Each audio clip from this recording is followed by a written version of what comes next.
Welcome to Beyond the Surface. On our podcast, we highlight underrepresented voices in architecture. We'll humanize architects by uncovering who they are beyond the surface. Hi, I'm your host, Alex Sanchez, representing the Illinois Tech student chapter of the National Organization of Minority Architects. Today's episode is called Design is Superpower, with our guest, Carol Ross Barney. Carol Ross Barney has been in the forefront of civic space design since founding Ross Barney Architects in 1981. With a career that spans nearly 50 years, Carol has made significant contributions to the built environment, the profession, and architectural education. In 1974, Carol was a founding member of Chicago Women in Architecture, CWA, and served as CWA's first president. Carol and her work has received more than 200 national and international awards, including two AIA Coates Top 10 Awards, the 2005 AIA Award for Excellence in Public Architecture, and the AIA Illinois Firm Award and Gold Medal. She has been recognized with the 2021 Cooper Hewitt Smithsonian Design Museum National Design Award for Architecture and Interior Design and the 2023 American Institute of Architects Gold Medal, of which she is the first living woman to be individually honored. I appreciate you for being here today. How are you feeling? I'm good, and thanks for inviting me. It's really nice to be here. I'm glad you're back at IIT, enjoying the space of our little setup here. I know I'm home. I've been teaching at IIT for, I think it's 35 years now, so it feels like home. In fact, I started teaching before this building we're in right now was built. We're really glad to have you here, so let's get started. Can you talk about your background and how that influenced your identity? I'm a Chicagoan, and I think that this city, especially when I was a child, is really important to architecture and to planning. I was born here in Chicago in 1949. 1949, Chicago hit its peak population, 3.6 million people. And what was really interesting is that 50 years before that, in 1900, the population of Chicago was 1.7 million. And at that point in time, it was the fastest growing city that the world had ever seen. Only 60 years before that, in 1840, this was a village of 5,000 people. And so the city went from 5,000 to almost 2 million in a way that no other place it had never happened. In fact, I like this statistic. 1900, Chicago was the sixth largest city of the world. The only cities that were bigger were Paris, New York City, London, and Berlin. I'm sorry, the fifth largest city. The reason that Chicago grew, it really is the prototype of a modern city. Its growth was based on transportation and trading and communication. Those are the things that made Chicago. Now, I know not everybody who is born in Chicago becomes an architect, but we have a great heritage for making great plans. And I always liked making stuff. That was sort of my talent, my world. I love making three-dimensional things. My mother told me I could fix anything that was broken. And so I'm sure I'm talking to a lot of people who, oh yeah, I do that too. I think generally we architects are very tactile, visual people. And so I thought that I would like to make my talent part of my life. I wanted to make sure I used that talent. Being a boomer, I started high school the year that Kennedy was inaugurated, in 1962. And I know even today that kids are impressed by Kennedy. He said, don't ask what your country can do for you, ask what you can do for your country. And I was really affected by that. I thought, this is what I want to do. I want to make the world a better place and leave it a better place. So then I was figuring out how these things that I thought I could kind of do and that pleased me to do, how to turn that into something that would make the world better. And I thought about architecture almost by myself. I'm sure it isn't the vacuum I'm describing now. There's a lot of outside influences, but I didn't know another architect. There are none in my family, or they weren't any then. Right now, my son is an architect. My daughter-in-law is an architect. And my brother is an architect. But I was the icebreaker. But in any case, I was attending a Catholic all-girls school here in Chicago in the suburbs. And I went in to see my guidance counselor. And I said, Sister, I think I want to be an architect. She looked at me and she said, Okay, well, nobody's ever asked me that before, but I'll figure out what schools you should apply to. She didn't tell me that I should be an interior decorator. And she didn't say, oh, Carol, well, why don't you be a social worker if you want to change the world? And she didn't blink. And I think, looking at my life, my career, I had a lot of good things happen like that where people backed me up. I think in general, I tell my students, look for those opportunities. The people who believe in you, that's where you're going to find the most assistance and learn the most about yourself. So I went to the University of Illinois in Urbana-Champaign. Most people think I did go to IIT, but I did not. I've just been here most of my life. And I can't say that I've ever looked back or regretted that. Every day, I'm still learning. I am still challenged. I still love to make and draw. That hasn't changed. And I don't see a life where I'm not involved in what I'm doing now. Even better than that, I've been involved in projects that I think have really made a difference. And I'm really proud of those. Can you talk about your experience in college? Were there many women in your class? Oh, that's a good question. How many women were in my college class? When I started school, it's a 5-year program. It was a 5-year program like the one we're in here. In my class, there were 300 freshmen. There were 12 women. By the time we graduated 5 years later, the class was 100, and there were 3 women. I have been in contact with all 3 of those women through my entire life, and they all had good careers. The thing that was interesting is a few years after that, probably not more than 5, things started to change really rapidly. I think the classes I teach here are at least half women now. I don't count, so it's really hard for me to keep track. But I've always thought that it's a great career for women, so I think that the change is really a good one. There's nothing about architecture that's gender related. I think because it was so aligned in the public's mind with construction, for a lot of times women were discouraged from making it as a career choice. And I won't say that it's always been easy either. People ask about that. And the way I look at my career in particular is every time that I even do like a podcast like this, or that we do a building, or people walk by a building and know that my studio did it, I help all the women behind me. What I help them with is I give them credibility. And credibility is what you need to get commissions, to build your portfolio, and to get opportunities. So that's a long answer to how many women.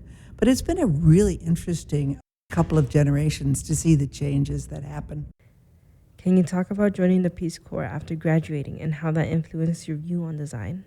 I can. There weren't as many jobs as people would like. So I was walking through the Illini Union, and there was a desk in the vestibule for Peace Corps, and I thought to myself, oh, man, I always thought the Peace Corps was so cool. So I signed up. I filled out the application. I told them the only place I didn't want to go was Latin America. I would really love to go to Southeast Asia or Africa. And about a week later, I got a phone call, and they said, would you like to go to Costa Rica? And I thought to myself, wow, that sounds really Latin American to me. And when I checked it out, sure enough, it's on the isthmus between Central America. But the job that they were offering me was really interesting to me. It was planning for the national parks of Costa Rica. So I accepted. And so I did my tour working for the national parks. And it was a really interesting time. Costa Rica is about the size of West Virginia. But for example, there are more bird species found in Costa Rica than all of the United States because it's on the Atlantic Flyway. So it has a very diverse ecology.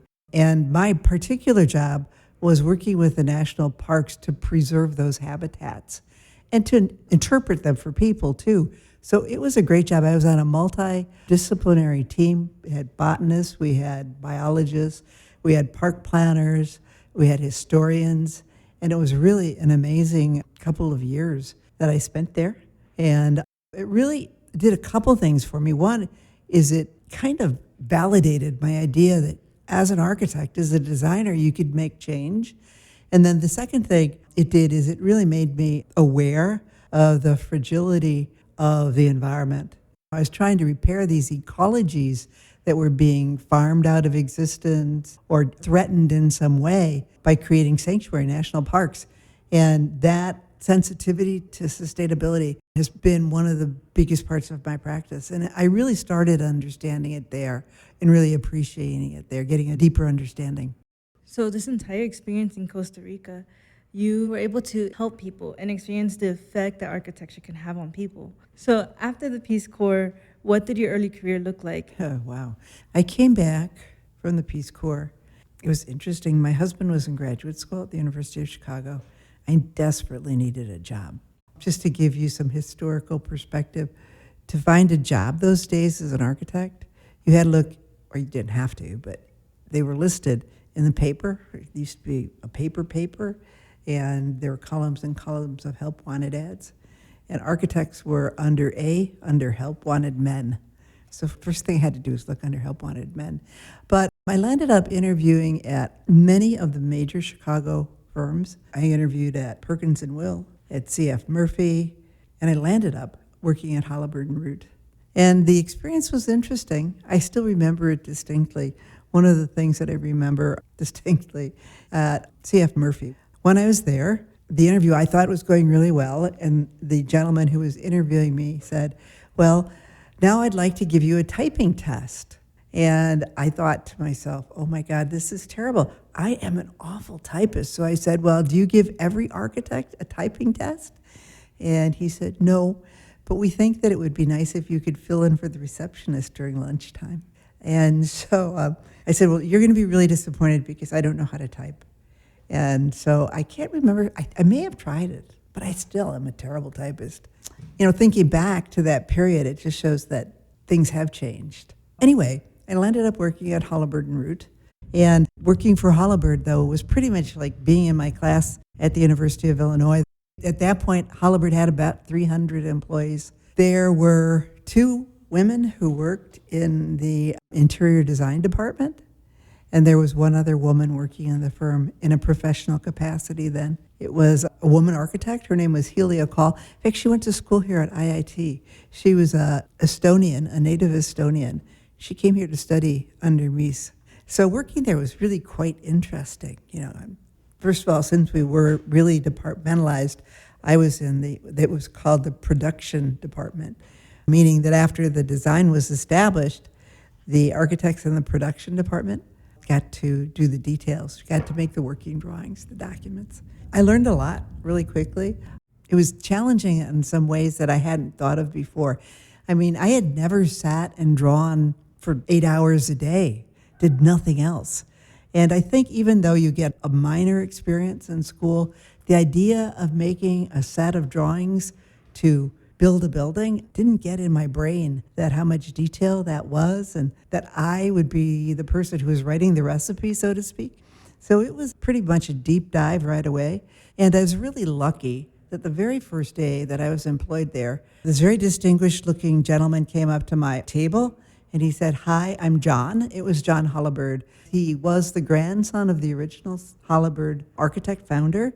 So at this point, the firm had 3 generations of Halliburtons. And he was one of 3 partners at that point that were running Halliburton Root. And all the time I was there, he always was my sounding board, my listening board. He said to me, he said, I just want to tell you that I am the last of the Halliburtons. I have 5 daughters. It's like, oh, okay. None of them are architects, I guess. So in a lot of ways, I became his adopted daughter. It was great. I learned a lot, and we were friends for the rest of his life. He paid attention to me. He looked out for opportunities for me, and he was a mentor to me until he died.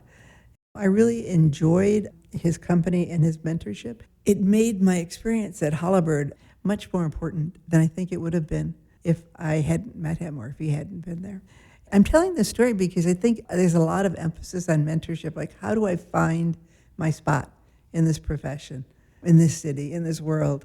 And you often find that mentors, people who will tell you what they know and think with you, are really important. So John was an important mentor for me at Halliburton Root.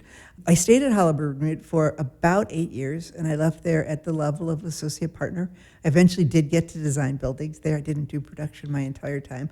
I learned a lot.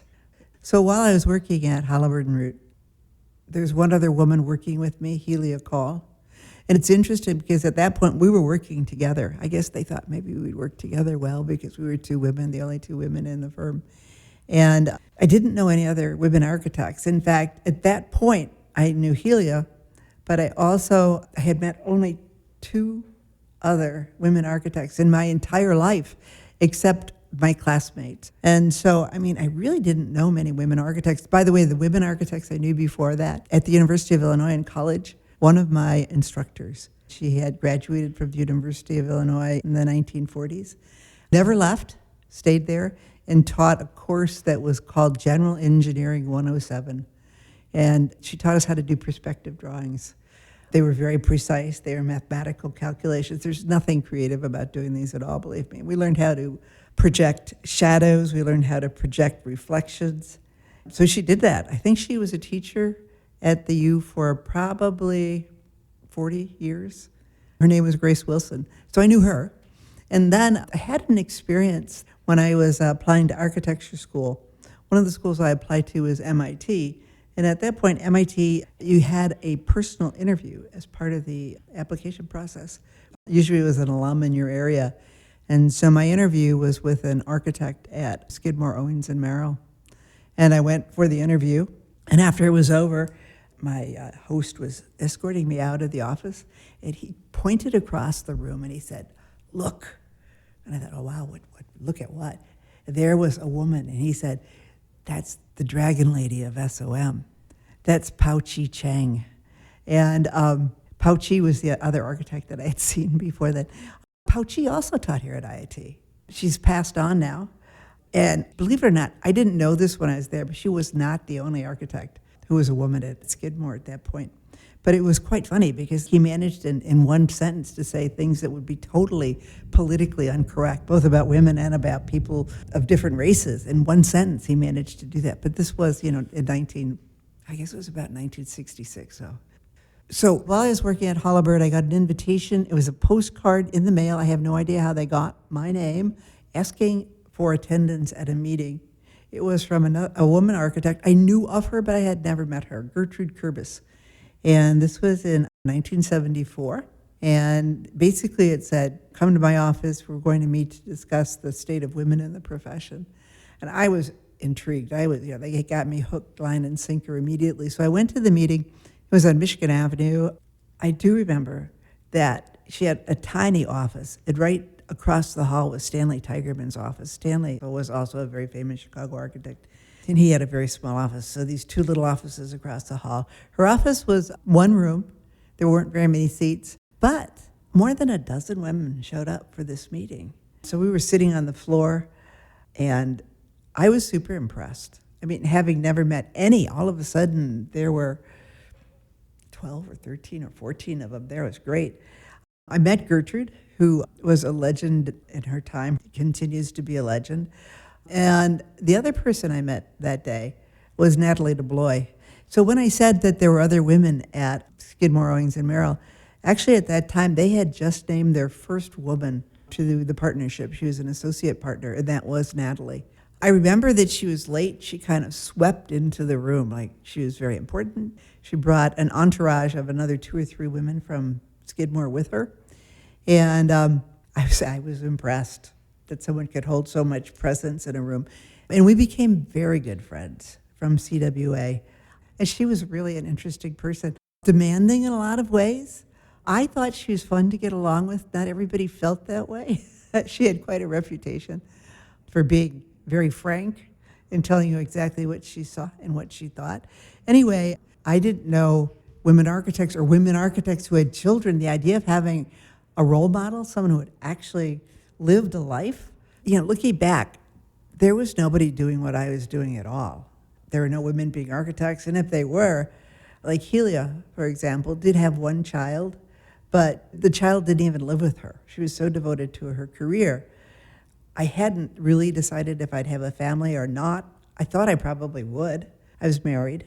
And until I met Natalie, it never occurred to me how you could combine a family and career. There were no models at that time. And so knowing her was opening all kinds of doors. Actually, she worked for Skidmore only a few more years after I met her at the first meeting of CWA. But she was a leader of CWA for those first really formative years. After that, she left Skidmore.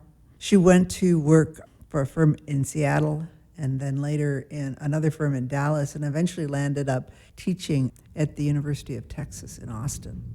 But you know her buildings, the Equitable Building here in Chicago, the Pepsi Building in New York. her buildings are really the icons of modern architecture. She worked with the people who were the founders of Skidmore. She started working at Skidmore during World War II. Ironically, she had been working for an architect in the same building as Skidmore. And her supervisor complained that he couldn't work with a woman, that it was too distracting for him.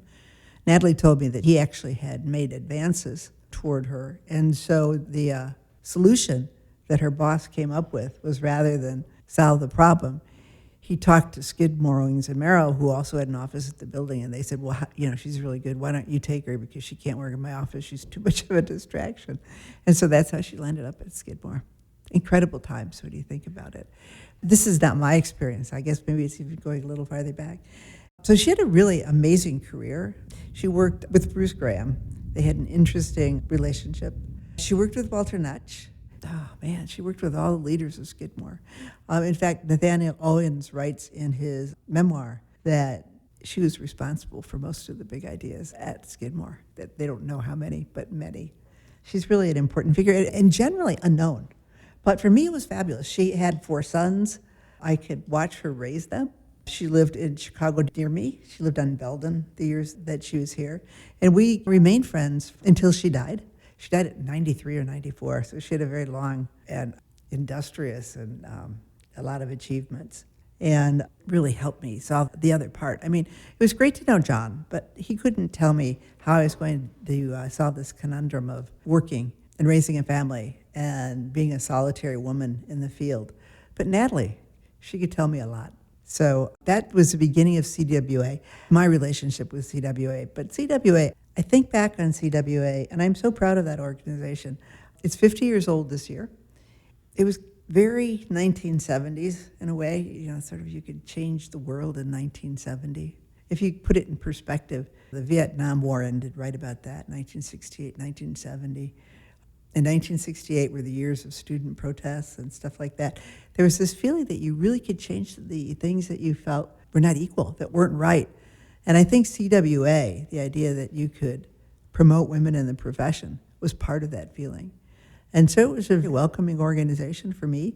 And I think the reason that it's been successful is because it continues to do that. I am a member of CWA, but I have to tell you that their strong suit is they're for people entering the field. It's a place to find a friend, to find out inside information about getting a job and working at that job. And I think the proof of that is the number of young leaders that they have produced year after year after year. And these women have gone on to be leaders in the field. The presidents of CWA include really distinguished people. Cynthia Langley Weiss, and also the dean at WashU for many, many years, was a president of CWA. Bonnie Humphrey, the university architect at Northwestern, was president of CWA. Linda Searle, who had her own practice, but also for years and years and years was chairman of the Plan Commission here in Chicago, was also a president of CWA. They've just been really hard-driving, distinguished women. And I think that CWA attracts them, but it also helps develop their leadership. So the first thing the organization did was we decided, well, we need to tell people that there are women architects out there. Oh, amazingly, one of the early members was also Pao Chi Chang. So I met her in person, not just across the room then. One of the things we decided to do was we wanted to do an exhibit of our work. And so within 2 years of the founding of CWA, we mounted a show. It was called Contemporary Directions. It was the first time for a long time that women's work had been showcased in Chicago. Interestingly enough, CWA is not the first professional women's organization for architecture in Chicago. There were earlier ones, but it certainly has had the most legs. And since then, the programming has changed. This year, we mounted another big show, comparatively speaking. It's at the Chicago Architectural Center. It's called Disruptors. It's to mark the 50th anniversary. But there have been other activities and other shows, but all for the same purpose. First of all, making a welcoming place, a place to start for women in the profession, and then promoting the interests of women. And I think that since the aims have been so directed and so pointed, that's one of the reasons for success too. I encourage every young woman architect to at least give it a try. I know that I have made friends for years and years and years from that group. I just told you how important it was for me when I started out. And I think what I hear now is it's the same for young women today. I feel like CWA is a big supporter in Chicago, and I look up to them a lot. There are so many amazing women. They also put on so many cool events. And this is just like as a student standpoint. I know like as a professional, it's much more supportive in helping people guide them through their journey. And it's just such a vibrant community. Yeah, it's a good place to find that one-on-one conversation, that one-on-one mentorship that's so important when you're starting your career. Actually, at other spots of your career, one of the first things CWA did, by the way, is offer a scholarship. I think it was $200 in the first few years. We just felt it was so important to give women a leg up. Since then, we've tried to honor women in other ways, and one of the things that have grown out of that now are two things. One is we give an award for developing professionals. I love it. It's called the Breaking Glass Award. So it's for the person who's making the most waves or making the most change. Innovation's important.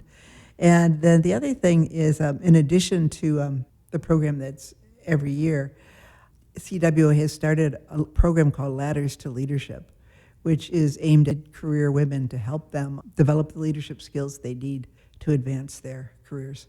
So CWA has been a part of you during your entire career. During your career, you started your own firm. Can you talk about the decisions behind that and the challenges with owning a firm? I never wanted to own my own firm. I don't know. I've always been super focused on the work. I felt as long as I was doing good work or important work or making change, I was satisfied. So owning a firm was not part of my, I didn't see that as a necessary part of my life. After I left Halliburton Root, I joined a firm called Orpit Associates. Orpit did a lot of schools throughout mostly Illinois, but the Midwest, Wisconsin. And I was director of design here in Chicago. I liked it because I thought schools were a really important building type. I was really interested. I mean, Halliburton, while it was a wonderful place, it still was a big firm. And all the obstacles that you meet in a big firm, I had met them all. And even though I had a wonderful mentor, I mean, there were still opportunities that I felt that I could improve on. John Halliburton never wanted to be an architect. He actually wanted to be a set designer, and he taught set design at Bennington College in Vermont for a long time. But he said it was his birthright to be an architect. He actually could do nothing else. You know, his family wouldn't let him do anything else. So he landed up practicing architecture. Ironically, when I went to Orpit Associates, I landed up working for a guy who was a birthright architect too, Alden Orpit. He never wanted to be an architect, but his father was an architect, so he had to be an architect too. He had to run the family business. Since Alden didn't want to really be an architect, he kept on trying to sell his firm or restructure it some other way so he didn't have to do it. And one of the ways he decided to do it is he decided to merge us, his company, with another company. And I was really kind of glad when this happened. I was teaching at UIC then, and the design director for the other firm was a colleague of mine at UIC. And I thought, this is great, because Orpit was a good firm, but their reputation was for cookie cutter schools. And so my role as director of design was to change that. Changing someone's reputation and direction is not easy. It's like making a left turn or a right turn with an ocean liner. It happens very slowly. And so I was really glad that I would have my colleague from UIC along with me as we worked together. So we had to meet to combine our staffs to figure out who we'd keep and what roles we'd put them in. And I walked into the meeting with this gentleman, and he said to me, "Carol, I just want you to know that I will be the only architect at this company." And I thought, wow, you must be in trouble. And I was. I was one of the people who was eliminated in the merger, so I lost my job. And I was sitting around thinking, oh my God, what could I do? I had 2 children at that point, and I was renovating an old house in Wilmette. And so I actually was sitting around stripping woodwork going, oh my God, what should I do next? What should I do next? Since I had not been planning ever to open a firm, I didn't certainly plan ahead. And the clients, some of the clients that I had been working for at Orpit called me, and they said, well, we don't want to go with this new company. We want you to be our architect. And I thought, well, this is easy. I went to the bank and I opened a bank account, Carol Ross Barney Architects. And I thought, well, this was really easy. What the hell? I don't know why people say this is so much hard work.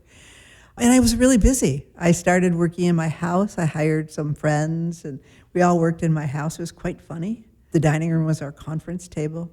Everybody watched soap operas at lunch, and it was very convivial.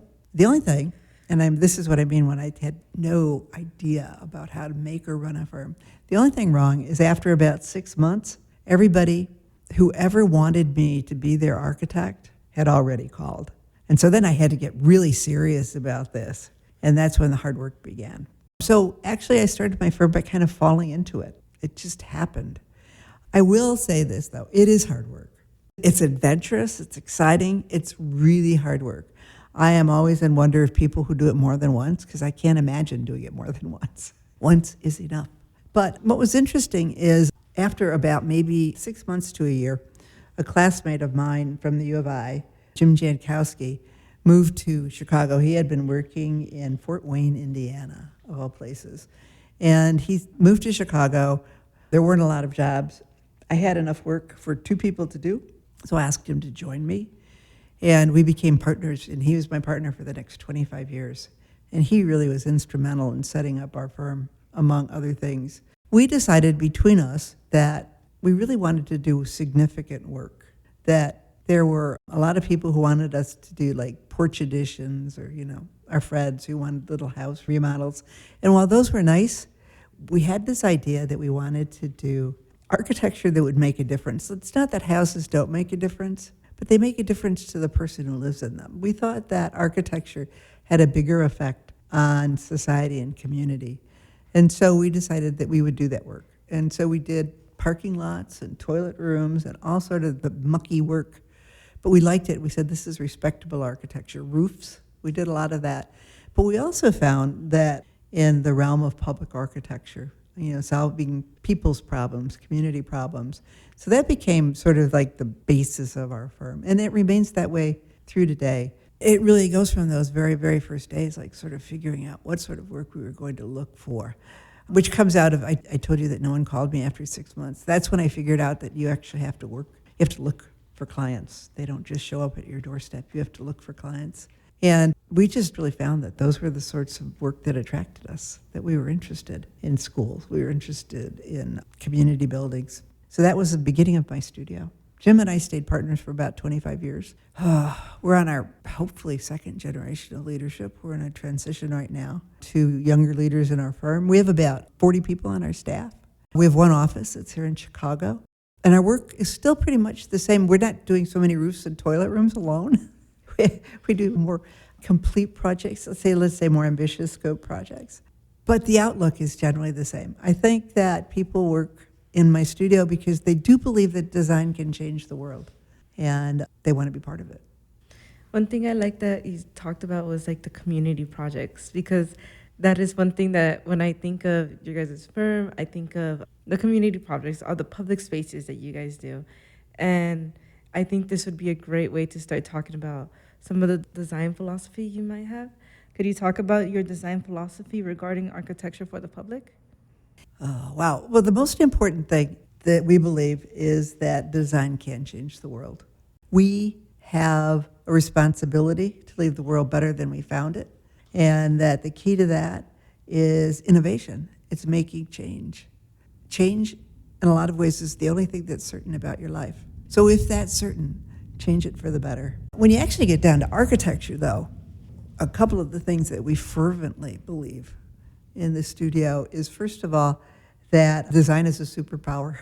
There is no project that doesn't need design. It's really interesting because some people look at our portfolio and they go, this isn't even architecture. We do a lot of train stations. We do power stations. This is sort of blood and guts, almost like it's the structure of the city rather than the buildings in it. But I would argue that that's the place that needs the design the most. When you look at what affects your daily life more than anything else, these are the things, the public spaces, the public infrastructure. And so we think that this is a place that needs a lot of work, and we can do that work. The other thing we really believe is that outside of that, design is important. And the thing about it is these projects, you'll see them sometimes and they'll say, oh, that's just a train station. And when we started doing that work, most of the work, like that infrastructure work, is done by engineers. And they would say, the CTA included, and the engineers who were hiring the architect would say, There's really no need for design. It's just a station. There's no design opportunities here. And I disagree with that. I think those spaces, particularly ones that tie the city together, that are on your daily path, are exactly the ones that should work right and should be joyful. And so one of the things that I firmly believe is that those spaces need design. And a converse of that is that design always matters. It doesn't matter what the budget is. It doesn't matter what the function is. Design always matters. You're building it for people. If you are building it for people, design matters. But if you look at projects that usually get designed, in quotes, they're museums, they're private houses, and you go, this isn't my everyday space. This is not the space that's going to make me feel comfortable with my environment. So I think that design is not a privilege. It shouldn't be a privilege that you only put on expensive buildings. You put design on no. Design is the essence of public space, so it's a right. And so I've tried to make that our motto going forward. If someone asks me, every project that we do needs design. It needs design thinking. And there are no exceptions. There's nothing that doesn't need design. I actually like that you say it like that. So I'm from Vegas, and well, when you live in Vegas, you, especially as a child, you don't really go downtown that much or to the Strip. So most of the spaces that I'm like exposed to weren't really architectural spaces. And the way I became interested in architecture was actually through seeing a lot of construction. So my first time in Chicago was also my move-in date to IIT. So I'd never been to Chicago beforehand. And when I was here, I was just so amazed by the city. I never thought that you would be able to experience architecture on just certain spaces, like, I mean, the Riverwalk, or just walking around like Millennium Park and seeing all these buildings, being exposed to all these spaces. I never thought that that's something architecture could be. The entire time, I always thought in my future, I would see myself designing buildings for other people that I probably would never really even be in. So I like that you say that architecture is a right.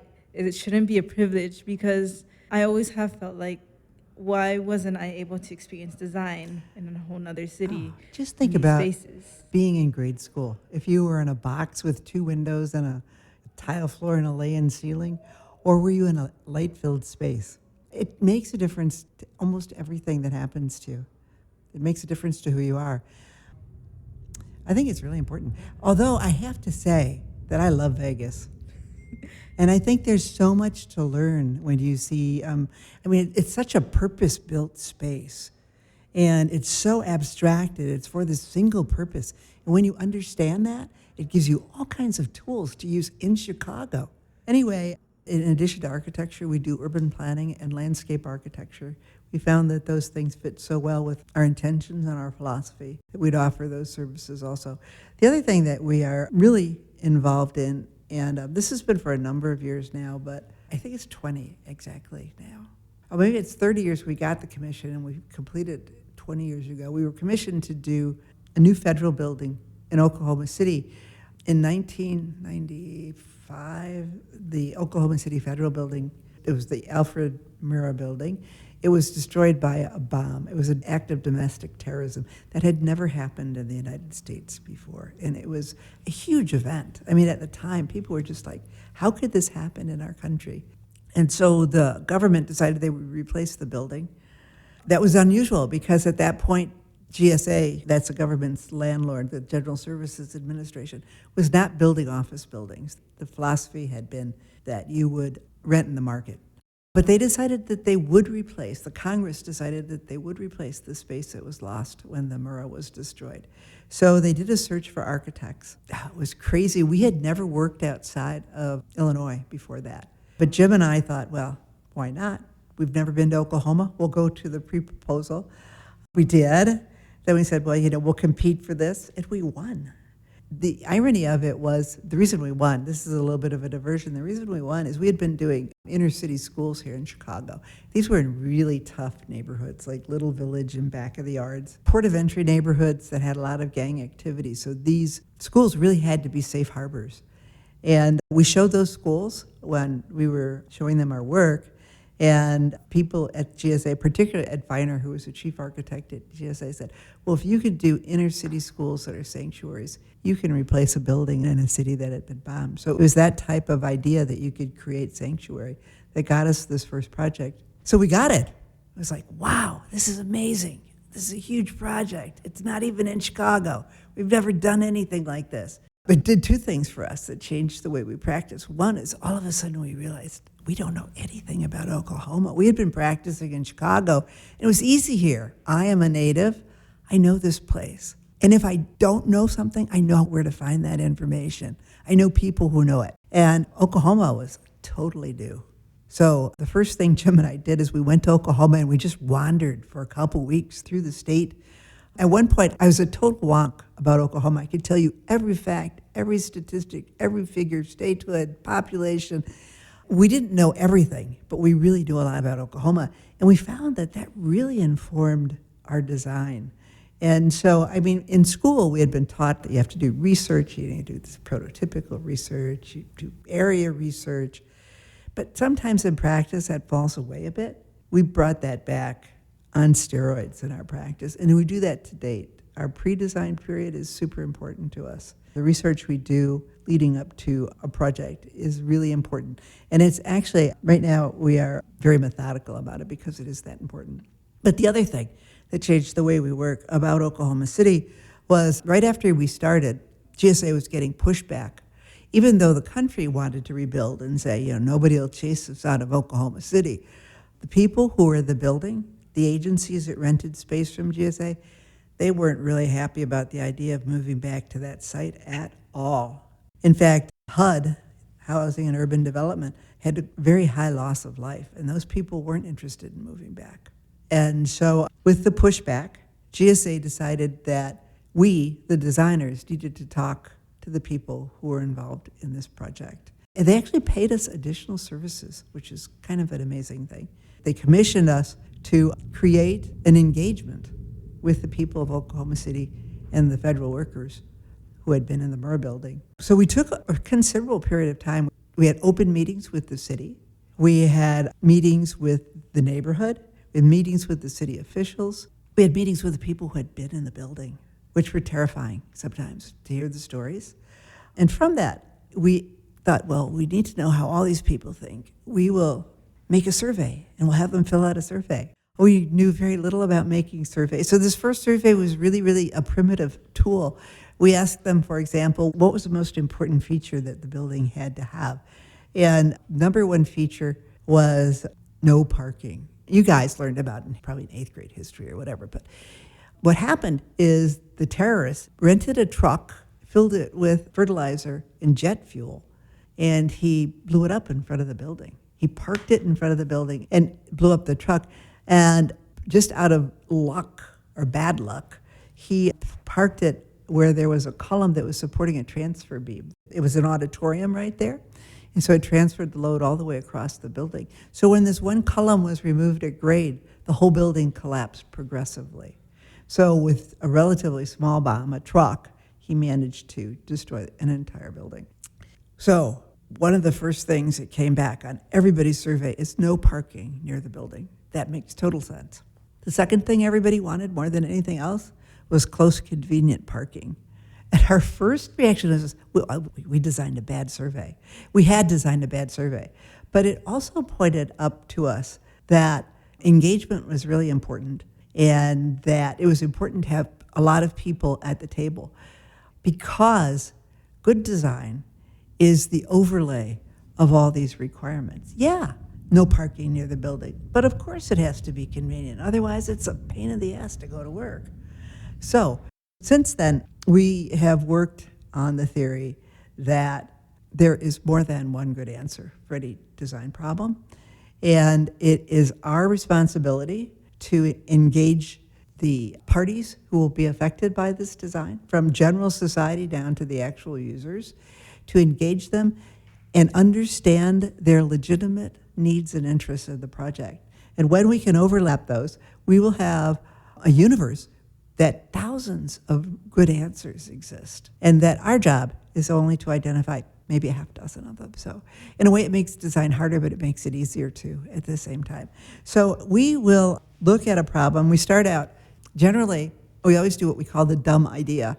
Like, okay, I'm sure that when you're picking your design problem in school, we all get up there and we tell you what we're going to teach. You say, I'm going to do that one. You have an idea what you want to do right then. You say, oh man, I've thought about this. I know what it looks like. That's the dumb idea, the one everybody expects. Okay, and a lot of times it is the right answer because the information that it's embedded in your life experience at that point. So we always draw the dumb answer. We always draw the dumb answer. But then the first response after the dumb answer is to verify or as many components and look 180 degrees from that and see if it still works. So it's trying to find the answer that's 180 degrees from the dumb answer. And if you can find 3 or 4 of those, it's my theory, that you have this really rich experience and this really rich universe of answers, and you can truly find innovation and make a better design. So that's what we try to do in our studio. It works at projects at all scale.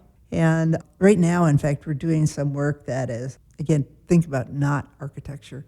We're working for the USDA, for the U.S. Department of Agriculture, and we're working for the Forestry Service in the National Forests. The Forestry Service maintains national forests, and in that capacity, they operate 7 nurseries across the country. And in those nurseries, they grow seedlings to restore and to build the forests that they're caring for. And in the last few years, with climate change, the number of forest fires and the destruction of national forests has sort of exceeded what's happened in the past. And so the Forestry Service has really been hard-pressed to produce enough seedlings to restore national forests. They hired us because we had done a master plan for one of the nurseries, but they liked our problem-solving method that I've been talking about. About design, about problem-solving. Well, I think design is problem-solving, so yes. But they were so impressed that with our problem-solving methodology that they hired us to solve this problem. How can we grow more seedlings? So is that architecture? I think so. It's still design and problem solving. So, I mean, yes, we do buildings. Every time I walk through a building that I've thought about and I've worked on, I've been part of, it's thrilling. I love it. It's extraordinary. But I do think that pure planning, inventive side is also architecture. So we're doing that too. Actually, this led me to think of a question. And what we just talked about, we're redefining architecture. So can you answer what is architecture? Oh, that's a hard question because I've just completely destroyed it. I just said it was everything. Architecture is, yes, it's a physical space that we live in. It's a physical space that we depend on for our survival. But I think that when you call it architecture, you add this level of humanity, spirituality that has to be met. That's why I'm an architect. That's why I do it. I want that to happen. I want the stuff that I work on to make people's daily lives better, to make them hopeful. I mean, look at this. If you are, there's all this stuff about us, especially now in our society and in the news, they say, well, these people should work. How do you work if you don't have a home? I just think there are some things that are so essential to our existence, to our operation, to our spiritual, to our humanity, that we have to provide those things. And so that's architecture to me. I know you're also an educator. So understanding the concepts of architecture, can you talk about how you see the relationship between architectural education and practice? Well, I've been teaching for a long time now. I've been teaching since 1976. So I don't know how long that is. It feels like a long time. I started at UIC. I've been teaching here since 92.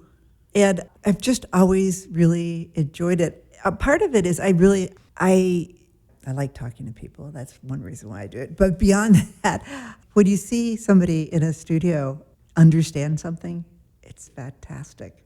When they make this leap, it's really just amazing. But the other reason is quite selfish. Architecture is kind of slow. I mean, this is not a mile-a-minute business.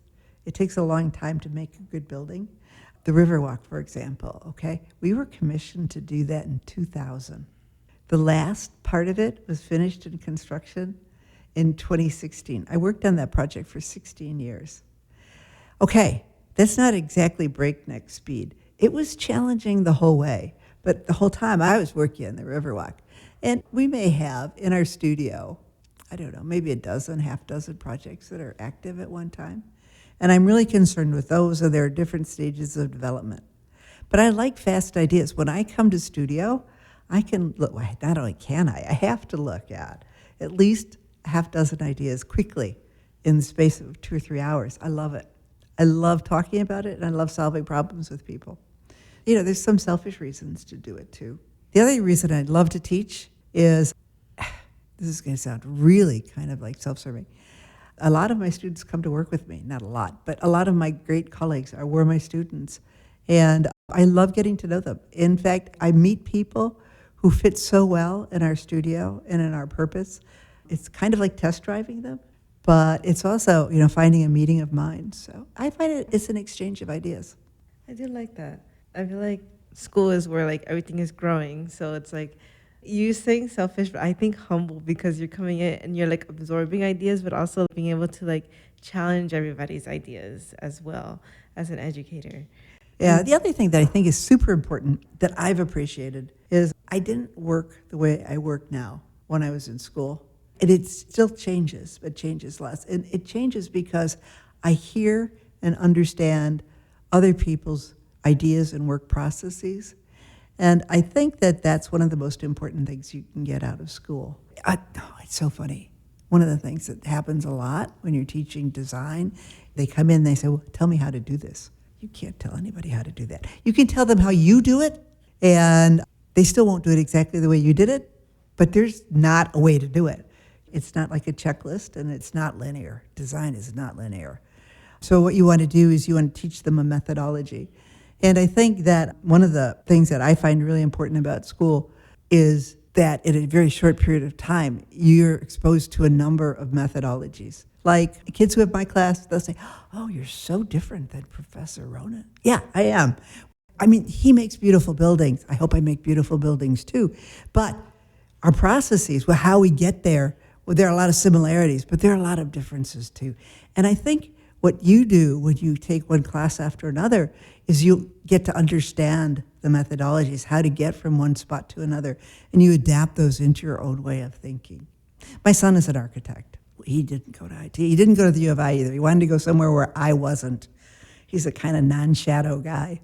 Anyway, he went to Pratt, and I remember him calling me in one of his early studios, and he said, oh, this guy is so stupid, I'm not going to do it his way. I told him, that's wrong. Do it his way. Learn how he thinks.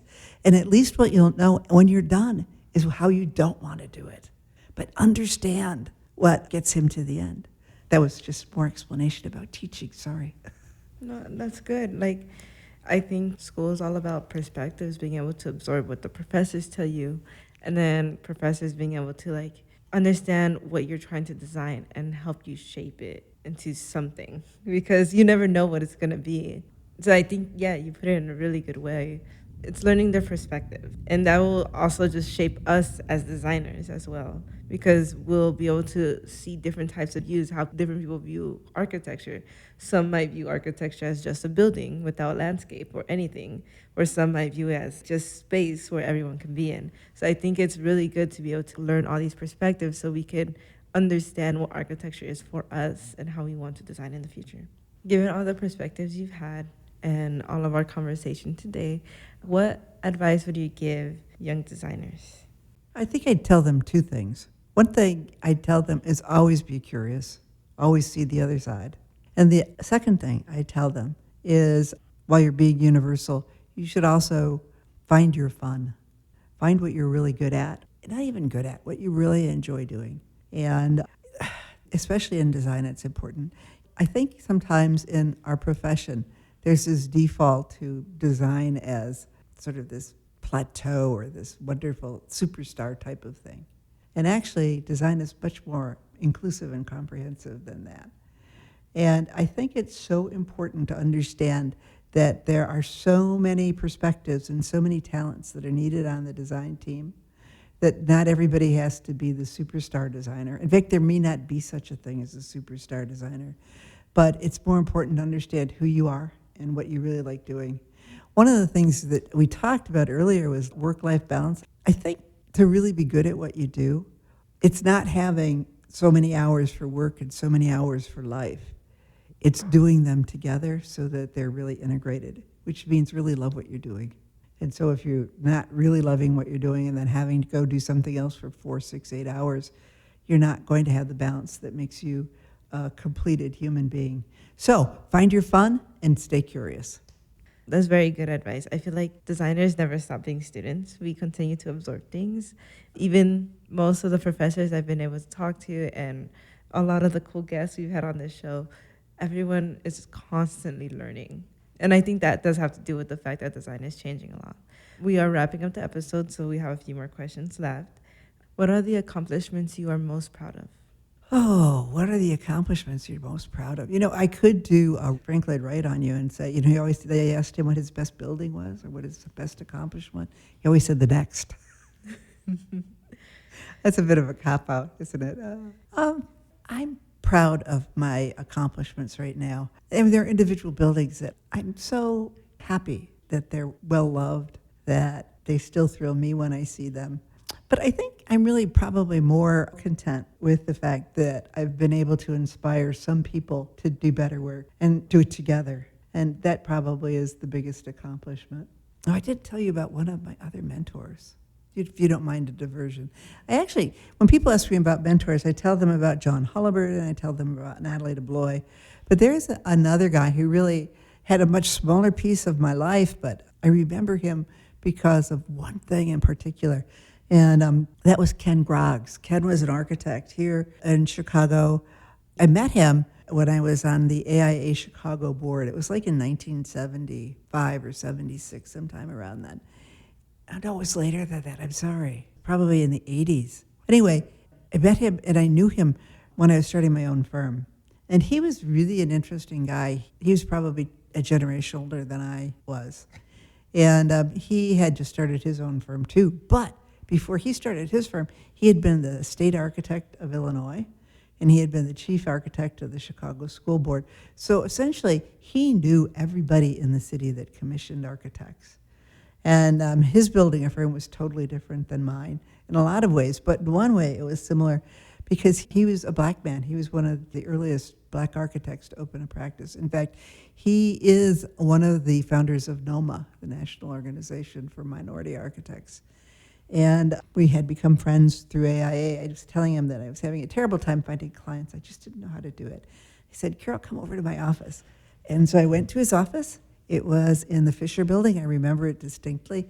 He sat me across from him, and he opened up his Rolodex. He actually had a Rolodex with cards in it, the whole thing.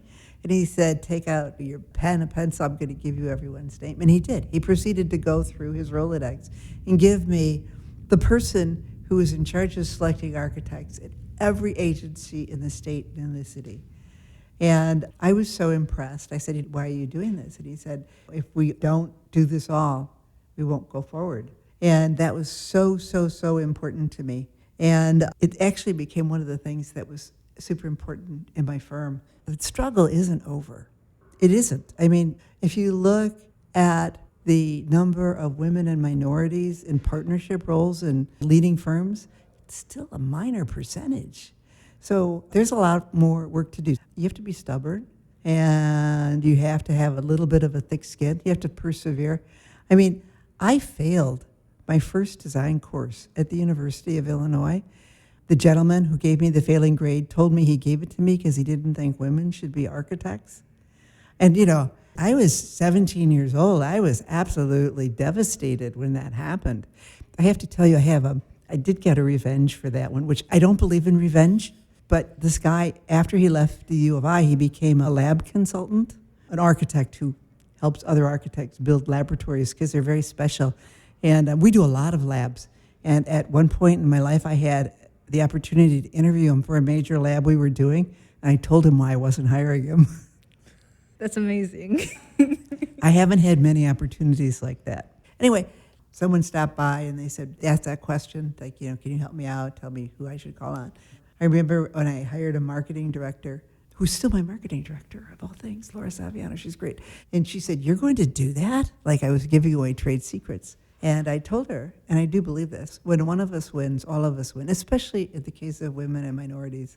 Every time that I'm successful, it makes it more feasible for all women to be successful. So we all help each other.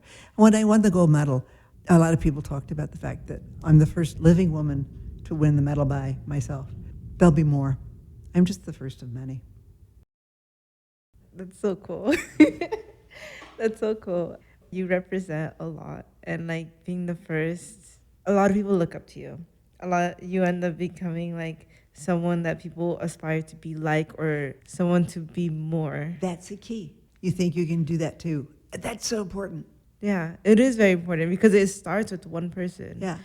So, I mean, whatever I do, hey, good, bad, if I can make people think they could take the next step, that's super important. That's a really good thing to be proud of because, yeah, again, you're like a really big role model for myself and for a lot of people around like the entire country. So, yeah. And I was lucky enough to have people like that for me too. So we just keep on, what we do together is super important. It's hard to do anything alone. That is true. And so now that we're wrapping up, what are your future plans and goals? This is always the hardest question. I go to work every day. I do work every day. I try to work every day. I slough off some days. I still love it. I still love making drawings. I love walking through buildings. I love interviewing clients. Until I stop liking this, I'm going to keep doing it. That was a really good answer. I really enjoyed this conversation. I've learned so much, and I just think that there's so much to look forward to. I'm excited. So thank you for being on this show. It was great talking to you. I enjoyed every part of it. I hope to see you more in the future. Well, thank you for inviting me. It was a great conversation. I enjoyed it. Thank you. I want to thank everyone who's listening. We release our episodes monthly. You can find us on your favorite podcast platform. You can also follow us on Instagram at beyondthesurface_NOMASIIT. I want to thank our producer, Kayla Kwok, and the NOMAS IIT team for making this podcast possible. Thank you for listening to this episode of Beyond the Surface featuring Ross Barney. Until next time, goodbye.